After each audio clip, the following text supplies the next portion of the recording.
নমস্কার, আইসিডি নিউজে আপনাদের সবাইকে স্বাগত। আপনাদের সাথে রয়েছে আমি রোনা। দেখে নেব এই মুহূর্তের শিরোনাম এক নজরে। পাহাড় ডুয়ার্সের দুর্গত এলাকা নিয়ে সিদ্ধান্ত রাজ্যের সব টোটোর রেজিস্ট্রেশন বাধ্যতামূলক জানিয়ে দিল পরিবহন দপ্তর। চাকরির বাজারে বড় ধাক্কা দিল এআই, মাথায় হাত বহু পরিবারে। কাশির সিরাপ এবং বেআইনি ওষুধ সঞ্চয় নিয়ে সতর্কতা, এবার জোড়া নোটিশ দিল রাজ্য। আসছে বিস্তারিত খবরে। অতিবৃষ্টি ও ধসে ভয়াবহ বিপর্যয়ের কবলে পড়েছে দার্জিলিং ও কালিম্পং সহ প্রায় সমগ্র উত্তরবঙ্গ। প্রবীণরাও মনে করতে পারছে না প্রাকৃতিক এরকম তাণ্ডব তারা আগে দেখেছেন কিনা। দুর্যোগ থামতে উদ্ধার কাজে ঝাঁপিয়ে পড়েছেন রাজ্য প্রশাসন। মুখ্যমন্ত্রী মমতা বন্দ্যোপাধ্যায় নিজে দাঁড়িয়ে থেকে বিপর্যয় মোকাবিলার কাজ তদারকি করেছেন। ফের তিনি উত্তরবঙ্গে যাচ্ছেন পুনর্গঠনের কাজ খতিয়ে দেখতে।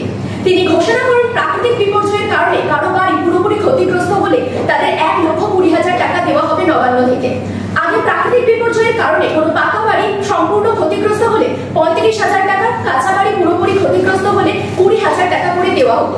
এখন থেকে তা 1,20,000 টাকা করে দেওয়ার সিদ্ধান্ত নিয়েছেন। এই টাকা দেওয়া হবে বিপর্যয় মোকাবিলার জন্য বরাদ্দ তহবিল থেকে। ফিরে আসছে বিরতির পর, দেখতে থাকুন, সঙ্গে